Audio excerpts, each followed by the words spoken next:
સાંભળો સાંભળો હરિબોલ સાંભળો. હવે આપણે તીર્થમાં આવીએ તો ખાલી એમ દર્શન કરીને જઈએ પણ એનું મહત્વ નહીં સમજે તો એનો કોઈ મિનિંગ નહીં. એટલે થોડુંક મહત્વ બી સમજવાનું કે શું છે.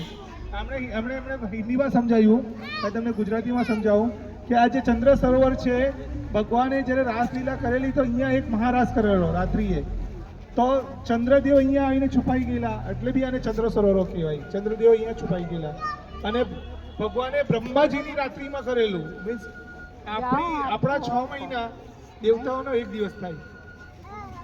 તમે જોજો આપણી 11 આવે, દેવ ઉઠી 11, દેવ સાઈની 11, બરાબર.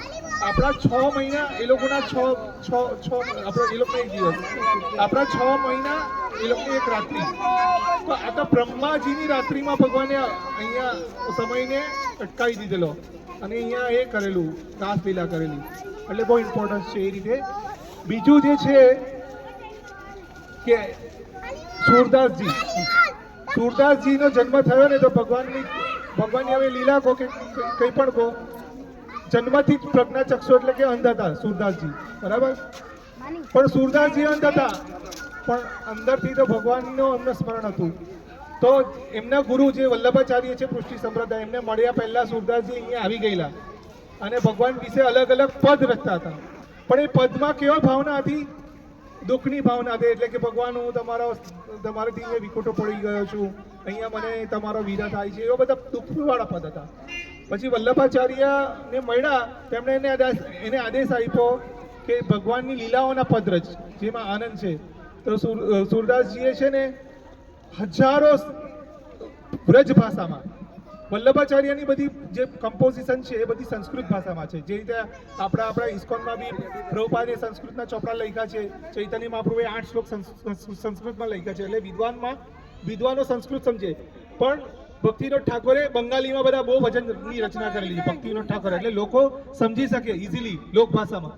એવી રીતે સુરદાસજીએ જે બધી ભજનની રચના કરી છે, વિનય પત્રિકા, સુરસાગર, આમાં હજારો વ્રજની ભાષામાં પદ રચેલા છે. અને લોકોને ખબર પડી શકે કે શું ભગવાનની લીલા શું છે.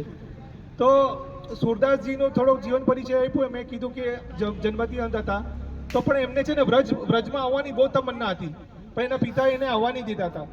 અને સંજોગો વસાત પિતા એના બહુ દેવામાં ડૂબેલા હતા, કર્જમાં ડૂબેલા હતા. તો પછી એમની મમ્મીને કીધું સુરદાસજીએ કે હું છે ને પપ્પાનું દેવું ઉતારી આપું એક શરત પર, કે જો તમે મને વ્રજમાં જવા દેશો તો. કે તું કઈ દે ઉતારણ? કે હું એ જે જગ્યાએ મોકલું ત્યાં ચાંદીનો સિક્કો હશે. સુરદાસજી અંધ છે પણ એના પપ્પાને કહે છે કે જાઓ છત પર જાઓ, વાંસ પાસે ચાંદીનો સિક્કો મળશે. તો પછી એમ કે જો મળે તો મને મોકલી આપજો વ્રજ. એકદમ નાની ઉંમરમાં સુરદાસજી કહે છે એને મમ્મી પપ્પાને, માતા પિતાને. તો પછી ત્યાં ગયા તો ચાંદીનો સિક્કો હતો. તો એ ચાંદીના સિક્કાથી એમનો દેવું તો ઉતરી જાય છે, પણ એમણે કીધેલું મને વ્રજમાં જવા હતો. તો સુરદાસજી એટલી નાની ઉંમરમાં અહીંયા વ્રજ આવી ગયેલા અને મહારાજે કીધું 73 વર્ષ સુધી અહીંયા હતા સુરદાસજી. અને એમણે બહુ ભજન કર્યું છે. આ બહુ પવિત્ર અને બહુ પાવન ભૂમિ છે જે આપણે અહીંયા ઊભા છે તે.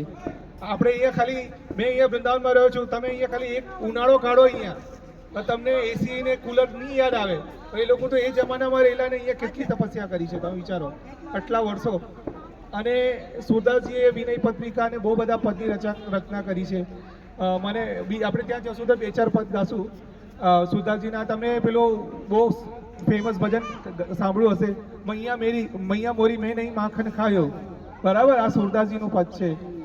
અખ્યાત હરિદર્શન કી પાઈ, મૈયા મોરી મેં નહીં માખણ ખાયો. ભગવાન કહે છે કે મેં માખણ નથી ખાધો, હું તો ગાય ચરાવવા ચાલી ગયેલો. એટલે બહુ બધા એ એક્સક્યુઝ આપે છે. તો એ સુરદાસજીનું પદ છે. અને મેં કેશવાનંદ પ્રભુનો ક્લાસ સાંભળ્યો તો કેશવાનંદ પ્રભુએ કીધેલું કે સુરદાસજીએ જ્યારે શરીર છોડેલું તો સુરદાસજીએ શું કીધેલું કે તમે મને સીધાની સમાધિ આપતા, કેમ કે મને ઊંધા ચત્તા એટલે મારી છાતી વ્રજને લાગીને રહે એ રીતે સમાધિ આપજો, એવું સુરદાસજીએ કીધું. કેમ કે એવું કીધું કે સુરદાસજીનો ભાવ એવો હતો કે આ વ્રજ મારા માટે મારા હૃદય કરતાં બી બહુ ઇમ્પોર્ટન્ટ છે, હું આને સાથે રાખવા માંગુ છું. એટલે સુરદાસજી એમ કીધેલું કે મને છાતી પર લેટાવજો. એટલે આ બહુ પાવન ભૂમિ છે.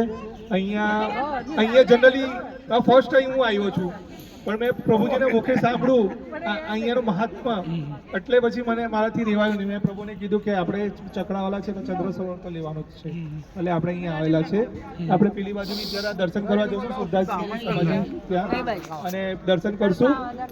આચમન, તમે આવા કોઈ બી સ્થાનમાં જાઓ, આચમન કરવા તો ઓલ્ડ ઉતરતા નહીં. ખાસ નીચે બધું ચીકણું હોય તરત ધપ્પા દઈને પડી જશો. એટલે અમે રિક્વેસ્ટ કરીએ છીએ કે અમને સાથે રાખો. તમે નીચે ઉતરતા જ નહીં. અમારી બહુ મોટી જવાબદારી થઈ જાય છે. ઓ બાબા